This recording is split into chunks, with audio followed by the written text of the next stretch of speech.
kadaluarsa suatu perkara. Tempus delicti penting untuk menentukan waktu atau kapan terjadi suatu tindak pidana, dan juga untuk mengadili, juga untuk menentukan apakah suatu undang-undang pidana dapat diberlakukan untuk mengadili tindak pidana yang terjadi tersebut.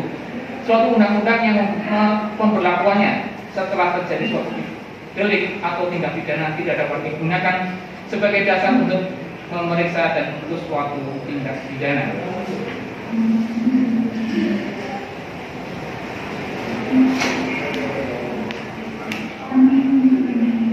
Sehingga oleh karena itu, sepanjang ternyata dalam surat dakwaan telah menyebutkan adanya waktu kejadian, maka dalam hal ini majelis menganggap dakwaan telah lengkap yang kemudian akan dibuktikan dalam persidangan, sehingga karena itu eksepsi penasihat hukum terdakwa tidak beralasan harus dinyatakan tidak dapat diterima.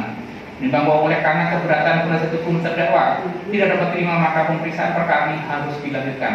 Menimbang bahwa oleh karena putusan ini mengenai keberatan dari penasihat hukum terdakwa terhadap surat dakwaan penuntut umum, maka perhitungan mengenai biaya perkara ini ditangguhkan sampai dengan putusan akhir. Memperhatikan ketentuan pasal 156 ayat 1 dan 2 Undang-Undang 8 tahun 81 tentang hukum acara pidana serta peraturan undang-undangan yang lain yang berkaitan dengan perkara ini. Mengadili, 1. Menyatakan keberatan dari penasihat hukum terdakwa Supriyanto bin Cukimin tersebut tidak dapat diterima. Memerintahkan penuntut umum untuk melanjutkan pemeriksaan perkara nomor 288/B/2021 Sleman atas nama terdakwa Supriyanto bin Cukimin tersebut di atas, menangguhkan biaya perkara sampai dengan putusan akhir. Demikian diputuskan dalam rapat permusyawaratan majelis pengadilan negeri Sleman pada hari Senin tanggal 23 Agustus 2021 oleh Adi Satria Nugroho sarjana hukum sebagai hakim ketua sidang, Suparna SH dan Oktavia Trikusmaningsih sarjana hukum magister hukuman di orang, masing-masing sebagai hakim anggota, yang diucapkan dalam sidang terbuka umum pada hari Selasa tanggal 24 Agustus 2021 oleh hakim ketua dengan didampingi oleh para hakim anggota yang sama, dengan dibantu oleh Titi Haryani sarjana hukum panitera pengganti pada pengadilan Sleman, serta dihadiri oleh Sri Murharjanti Esa, Siti Murharjanti Esa, penuntut umum, dan terdakwa yang didampingi oleh penasihat hukumnya. Ya, jadi gitu Pak ya. Ini pendapat kami di tangan. Jadi karena bukan setelah dinyatakan keberatan dan tidak dapat diterima, maka pemeriksaan perkara dilanjutkan untuk pokok perkara. Gitu ya. Kemudian kami sudah bermusyawarah bahwa karena masa penahanan yang mepet, maka persidangan ini dilaksanakan secara maraton. Jadi saya berupaya untuk seminggu 2 kali. Jadi karena ini terbatas waktu dan harus segera diselesaikan, karena mengingat waktu berpikir 7 hari dan kita harus putus sebelum tanggal 28 atau pada tepatnya 20 September kita harus sudah putus. Ya, jadi saya tugaskan, maksudnya saya perintahkan kepada penuntut umum kita membuat kok kalender hari ini ya. Jadi besok Kamis kita mulai memeriksa saksi-saksi. Jadi nanti diberi kesempatan kepada penuntut umum maupun penasihat hukum untuk menghadirkan saksi. Kalau penasihat hukum berarti menghadirkan saksi advokat itu nanti 2 kali. Tapi bukan sekarang ya, nantinya ini untuk Kamis dan Senin untuk penuntut umum menghadirkan saksi-saksi. Kemudian nanti pada saat kesempatan memeriksa terdakwa, kita harusnya memberikan kesempatan kepada penasihat hukum untuk menghadirkan saksi advokat. Ya, jadi mulai dari Kamis kita mulai. Kamis tanggal 26. Ya, yang mulia, izin yang mulia. Ya, untuk Kamis ini kami mohon jangan beli karena kayak tadi kami kan dari Jakarta, kayaknya ada PPKM juga ada pemeriksaan kondisi kesehatan. Itu yang saya khawatirkan bahwa kita kan kurang lebih ini takutnya dari kemarin Senin jadi Selasa, jadi mohon dimulainya pada Senin yang mulia. Tapi kan ada lebih dari 2 ya. Jadi kita ya. Jadi tolong ini karena penasihat hukum berkewajiban untuk mendampingi pengacara. penasihat hukum mendampingi terdakwa. Jadi kita memang kalau ada ruang waktu yang cukup kita nggak apa-apa. Tapi karena kita terbatas waktu dan sesuai dengan KUHP kita dibatasi masa pikir-pikir supaya tidak terjadi nanti nanti lepas karena kita kurang koordinasi mengenai waktu persidangan. Karena kalau Senin waktunya sangat pendek, kecuali kalau penasihat hukum bisa dalam satu kali menghadirkan saksi adegan. Nggak mungkin yang mulia, karena pertama bahwa saksi yang menghadirkan itu tidak cuma orang biasa, tapi juga mereka yang ahli, artinya dia sebagai PNS dan dia sebagai dosen yang makanya kita memahami itu, kita beri waktu dua kali. Untuk penuntut umum kita pokoknya hari Kamis dan Senin. Nanti kita mungkin Kamis persiapan untuk pemeriksaan terdakwa, baru minggu kemudian ada sekaligus mungkin dengan pemeriksaan saksi ahli. Jadi kita atur ya. Monggo. Ini terserah bagi penasihat hukum untuk membagi timnya. Apakah nanti Kamis itu bisa langsung hadir atau semua atau salah satu untuk mendampingi. Karena kita tidak bisa untuk mengulur waktu lagi. Jadi kita jangan tergantung pada Bapak sebagai penasihat hukum, tapi kita tergantung pada haknya terdakwa untuk didampingi di dalam persidangan ini, supaya hak-haknya tetap terpenuhi dalam persidangan ini. Gimana, Miss? Gini yang mulia, tentu saja kami nggak berkeinginan ini bisa cepat selesai gitu yang mulia ya. Kami akan berusaha yang mulia, ya. Artinya bisa dalam kesempatan yang diberikan itu bisa putus ya, artinya misalkan diberikan waktu 2 kali bisa hanya sama saksi gitu ya. Artinya kan bahwa kehadiran saksi itu kan nggak juga dalam penguasaan kami juga itu ya. Misalnya kan ahli Kemendiknas tidak bisa mau ngapa saya sampaikan pada majelis hakim bahwa tidak bisa gitu. Ya, demikian juga pada penuntut umum.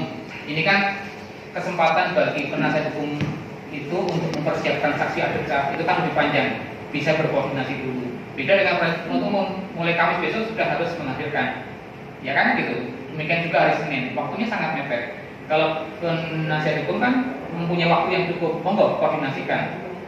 Kita memberi kesempatan, masalah itu kemudian digunakan oleh terdakwa maupun penasihat hukumnya, monggo silakan. Ini kan karena kita memang terbatas waktu saja.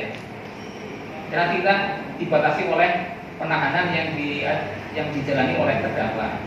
Ya. Jadi gitu ya. Kita tetapkan besok hari Kamis tanggal 26 untuk pemeriksaan saksi. Diupayakan tidak semua saksi misalnya. Terhadap saksi-saksi yang relevan dan berkorelasi terhadap perkara ini untuk dihadirkan. Karena kesempatannya hanya 2 kali, Kamis dan Senin. Ya. Oke. Monggo nanti kami koordinasikan dengan terdakwa dan keluarga untuk mempersiapkan hari Kamis untuk pemeriksaan saksi dari pihak penuntut umum. Jadi untuk penasihat hukum itu ada tanggal 2 dan tanggal 6. Tanggal 2 dan tanggal 6 masih panjang. Iya. Ya, mulai dari sekarang sudah diancang-ancang, dipersiapkan. Nanti pada saat waktunya langsung bisa. Ya. Jadi kalau memang ada tergantung kesepakatan, tapi kita tetapkan dulu hari itu. Kalau memang nanti berubah dalam 1 minggu itu, misalnya hari Rabu atau hari apa, tapi dalam waktu rentang 1 minggu itu kita bisa atur, karena melihat dari kemampuan kesiapan dari saksinya, ya. Tapi dari rentang waktu 1 minggu itu ya. Baik. Ya. Jadi aturlah, monggo. Ini kesulitan juga para penuntut umum, kesulitan juga para penasihat hukum. Karena kita memang dibatasi oleh waktu yang terbatas, gitu ya? Ya, baik. Ya. Baik, sidang kemudian saya tinggal sampai hari Kamis tanggal 26 Agustus 2021 dengan acara saksi dari penuntut umum. Terdakwa tetap dalam tahanan dan hari kembali pada persidangan yang akan datang hari Kamis tanggal 26. Gitu ya? Sidang hari ini selesai dan terdakwa didampingi oleh Budianto SH dan kawan-kawan, advokat pada kantor Odi Budianto dan partner yang beralamat di Jalan Haji Saikin nomor 40 Jembatan Saikin Pondok Pinang, Jakarta Selatan berdasarkan surat kuasa khusus tertanggal 10 Juli 2021 dan telah didaftar di Pengadilan Pengadilan Sleman pada tanggal 19 Juli 2001 di bawah register perkara nomor 185/HK-7/SK-SK-2001 PN Sleman. Pengadilan tersebut saya telah membaca penetapan Ketua Pengadilan Sleman nomor 288 PP 2021 PN Sleman tanggal 1 Juli 2021 tentang penunjukan majelis hakim, penetapan majelis hakim nomor 288 PP 2021 PN nomor tahun 2001 PN Sleman tanggal 1 Juli 2021 tentang penetapan sidang, berkas perkara dan surat-surat lain yang bersangkutan. Telah mendengar pembacaan surat dakwaan penuntut umum, setelah mendengar pembacaan keberatan dari penasihat hukum terdakwa dan pendapat dari penuntut umum. Nimbang bahwa terdakwa diajukan oleh penuntut umum dengan dakwaan sebagai berikut. Tidak perlu saya bacakan sebelumnya. Yang dalam hal ini perbuatan terdakwa Supriyanto bin Sugimin sebagai yang diatur dan diancam dalam pidana dalam pasal 266 ayat 1 KUHP. Menimbang bahwa atas dakwaan dari penuntut umum tersebut, penasihat hukum terdakwa telah mengajukan keberatan sebagai berikut. Sebagaimana eksepsi tidak saya katakan.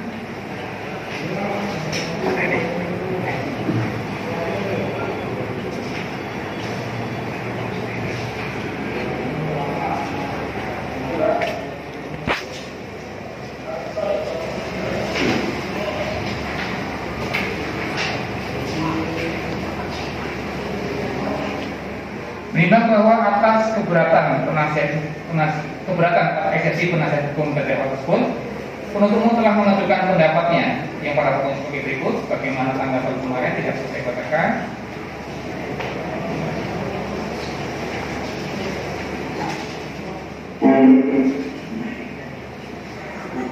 Menimbang bahwa setelah membaca dan meneliti uraian keberatan penasihat hukum terdakwa, maka pada pokoknya alasan-alasan keberatan tersebut adalah sebagai berikut.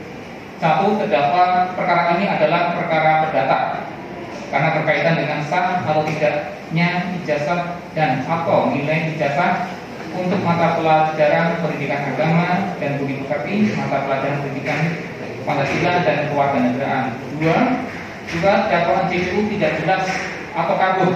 Terdakwa dikenakan pasal 266 ayat 1 KUHP, yaitu terdakwa menyuruh kepada Ana Indah Silvana untuk memasukkan keterangan palsu dalam suatu akta otentik atau ijazah. Faktanya ijazah dan atau nilai dalam ijazah adalah asli, sah, terdaftar dan sesuai surat edaran Kemendikbud RI. Hal ini membuktikan surat dakwaan dibuat dengan tidak cermat, tidak jelas dan tidak lengkap. 3. Dakwaan JPU tidak jelas atau kabur berkaitan dengan peristiwa hukum. Terdakwa menyuruh kepada Hana dan Anas Indah Silvana untuk memasukkan keterangan palsu dalam suatu akta otentik atau ijazah. Terjadi pada Oktober 2016. Padahal ijazah tersebut sudah dikeluarkan SD Karitas dengan nilainya tertanggal 8 Juni 2016. Hal ini membuktikan surat dakwaan dibuat dengan tidak cermat, tidak jelas dan tidak lengkap. Menimbang bahwa terhadap keberatan tersebut, majelis hakim mempertimbangkannya sebagai berikut. 1. Terkait dengan perkara ini adalah perkara perdata karena berkaitan dengan sah atau tidaknya ijazah atau nilai di ijazah untuk mata pelajaran pendidikan agama dan budi pekerti, mata pelajaran pendidikan Pancasila dan kewarganegaraan. Menimbang bahwa Kitab Undang-Undang Hukum Acara Pidana atau KUHP tidak memberikan definisi atau pengertian mengenai surat dakwaan. Namun dalam hal ini majelis mengutip pendapat Ramlan dengan bukunya Hukum Acara Pidana Teori dan Implementasi pada halaman 162 yang menyebutkan dengan memperhatikan ketentuan undang-undang mengenai syarat-syarat surat dakwaan maupun pengalaman praktek, dapat dikatakan bahwa surat dakwaan adalah suatu surat atau akte, dalam bahasa Belanda disebut akte van verbinding, yang membuat uraian perbuatan atau fakta-fakta yang terjadi. Uraian mana akan menggambarkan atau menjelaskan unsur-unsur yuridis dari pasal-pasal tindak pidana atau delik yang dilanggar. Selanjutnya terkait dengan hal tersebut, sebagaimana ketentuan pasal 143 KUHP yang mengatur mengenai surat dakwaan telah disebutkan bahwa 1. Penuntut umum melimpahkan perkara ke pengadilan negeri dengan permintaan agar segera mengadili perkara tersebut disertai dengan surat dakwaan. 2. Penuntut umum membuat surat dakwaan yang diberi tanggal dan ditandatangani serta berisi a. Nama lengkap, tempat lahir, umur atau tanggal lahir, jenis kelamin, kebangsaan, tempat tinggal, agama, dan pekerjaan tersangka. B. Uraian secara cermat, jelas, lengkap mengenai tindak pidana yang didakwakan dengan menyebutkan waktu dan tempat tindak pidana itu dilakukan. 3. Surat dakwaan tidak memenuhi ketentuan sebagaimana dimaksud dalam ayat 2 huruf B dapat batal demi hukum. 4. Turunan surat pelimpahan perkara beserta surat dakwaan disampaikan kepada tersangka atau kuasnya atau penasihat hukumnya dan penyidik pada saat yang bersamaan dengan penyampaian surat pelimpahan perkara tersebut ke pengadilan negeri. Dan pula memperhatikan merujuk pada surat edaran Mahkamah Agung nomor 4 tahun 1980 sebagaimana dimaksud oleh penasihat hukum terdakwa dan penuntut umum, maka dalam ini untuk melaksanakan pemeriksaan perkara pidana di persidangan pengadilan, hakim adalah berdasarkan pada surat dakwaan yang diajukan oleh penuntut umum. Sepanjang ternyata syarat formil dan material telah terpenuhi, maka apakah kemudian perkara dimaksud ternyata masuk dalam perkara perdata atau pidana, hal tersebut baru akan diketahui setelah diperiksa pokok perkara. Sehingga untuk itu menurut majelis keberatan penasihat hukum terdakwa mengenai dakwaan umum adalah perkara perdata karena berkaitan dengan sah atau tidaknya ijazah dan atau nilai di ijazah untuk mata pelajaran pendidikan agama dan kurikulum mata pelajaran pendidikan Pancasila dan kewarganegaraan tidak beralasan dan tidak dapat diterima. 2. Surat dakwaan JPU tidak jelas dan atau kabur. Terdakwa dikenakan pasal 266 ayat 1 KUHP, yaitu telah menyuruh kepada Hana dan anak Indah Silvana untuk memasukkan keterangan palsu dalam suatu akta otentik atau ijazah. Faktanya ijazah dan atau nilai dalam ijazah adalah asli, sah, terdaftar dan sesuai surat edaran Kemendikbud RI. Hal ini membuktikan surat dakwaan dibuat dengan tidak cermat, tidak jelas dan tidak lengkap. Menimbang bahwa memperhatikan eksepsi penasihat hukum terdakwa dan tanggapan penuntut umum dalam hal ini menurut majelis setelah membaca uraian eksepsi penasihat hukum terdakwa. Pada pokoknya ternyata dalam eksepsi dimaksud penasihat hukum terdakwa mengajukan keberatan-keberatan terkait pertanyaan-pertanyaan dan tanggapan atas surat dakwaan dan keterangan saksi-saksi yang diberikan dalam BAP atau berita acara pemeriksaan oleh penyidik. Sehingga untuk mengetahui apakah benar terdakwa telah menyuruh memasukkan keterangan palsu dalam suatu akta otentik dan atau untuk mengetahui apakah ijazah atau nilai dalam ijazah ijazah adalah asli atau palsu, hal tersebut menurut majelis bukan termasuk materi keberatan atau eksepsi dan telah masuk pokok perkara, sehingga untuk itu keberatan dimaksud harus dinyatakan tidak dapat diterima. 3. Dakwaan JPU tidak jelas atau kabur. Peristiwa hukum terdakwa menyuruh kepada Hana dan anak Indah Silvana untuk memasukkan keterangan palsu dalam suatu akta otentik atau ijazah terjadi pada Oktober 2016. Pada ijazah tersebut sudah dikeluarkan SPK-litas dengan nilainya tertanggal 8 Juni 2016. Hal ini membuktikan surat dakwaan dibuat dengan tidak cermat, tidak jelas dan tidak lengkap. Menimbang bahwa memperhatikan eksepsi tersebut dan tanggapan penuntut umum tersebut dalam hal ini menurut majelis terkait dengan waktu kejadian atau tempus delicti dalam kitab undang-undang hukum acara pidana atau KUHP tidak diatur bagaimana penyebutan lokus dan tempus delicti. Diperiksa dalam BAP yaitu dari Kemendiknas RI, kemudian dari Dinas Pendidikan Jogja dan juga dari Dinas Pendidikan Sleman, itu kan kami hadirkan apabila jaksa tidak mau menghadirkan, karena itu kan yang manggil yang polisian waktu itu ya. Nah jadi kalau jaksa tidak bisa menghadirkan mereka, maka itu jadi bagian kami begitu. Dan soal tadi yang di hakim sampaikan bahwa kami diberikan 2 kali kesempatan, tentu aja itu tidak ada aturan bahwa mesti dalam 2 kali kesempatan, nggak mesti. Dilihat juga ya, kalau kami merasa bahwa saksi atau ahli itu masih dibutuhkan, kami akan minta gitu, dan akan menyalahkan aturan apabila gitu ya hakim menyatakan tidak bisa, itu nggak boleh gitu. Jadi artinya bahwa tentu saja sidang maraton ini berat ya buat kami gitu ya. Pertama, dalam kondisi yang PPKM ini nggak bisa semua orang akan gampang mudahnya masuk ke Sleman gitu. Tentu aja mesti ada tes vaksin, PCR dan segala macam gitu. Ya, namun demikian kami akan hadapi lah ya, kami akan hadapi dalam seminggu 2 kali sidang, dan tentu saja di sini pengadilan tidak bisa memaksa apabila saksi atau ahlinya itu belum bisa dihadirkan gitu, kecuali misalkan saya minta hadirkan Minnas ya di kesempatan pertama nggak hadir, kesempatan kedua nggak hadir, baru boleh dilewatin. Tapi kalau misalkan yang pertama nggak hadir, yang kedua juga nggak bisa dikasih kesempatan, kami keberatan gitu. Jadi kalau itu dilakukan maka menyalahi ya, karena dimanapun namanya saksi diberikan 2 kali kesempatan. Panggilan pertama nggak bisa, panggilan kedua baru wajib datang gitu. Jadi katanya hakim pada hari ini itu ada rasa ketakutan bahwa perkara ini tidak bisa selesai dalam waktu hitungannya berapa hari lagi ya, tanggal 20 berarti ya jatuhnya mungkin 20 hari lebih ya, lebih sedikit lah begitu. Itu yang ketakutan hakim bahwa nggak bisa diputus gitu. Tapi nggak bisa juga dipaksa bahwa sebelum tanggal itu masih putus, ya nggak bisa juga gitu karena contohnya kalau terdakwanya COVID apa bisa gitu ya, dipaksa-paksa kan nggak bisa juga gitu. Jadi walaupun hakim sudah membuat agenda, tapi kami tetap berusaha memenuhi agenda tersebut. Namun kalau kami saksi atau ahli nggak bisa, ya kami akan minta kepada hakim untuk dilakukan penundaan. Optimis Pak? Optimis sekali, karena apa? Yang dipersoalkan adalah ijazahnya itu palsu atau tidak gitu. Nah, kalau ijazahnya nyatakan palsu, baru si orang yang membuat ijazah palsu itu dijadikan sebagai terdakwa. Ini kan ijazahnya belum pasti asli atau palsu gitu. Mestinya buktinya di pengadilan perdata. Kalau peraturan hukum pidana itu maksimal berapa bulan itu? Sebetulnya kalau dia nggak ditahan sih nggak aturan Pak.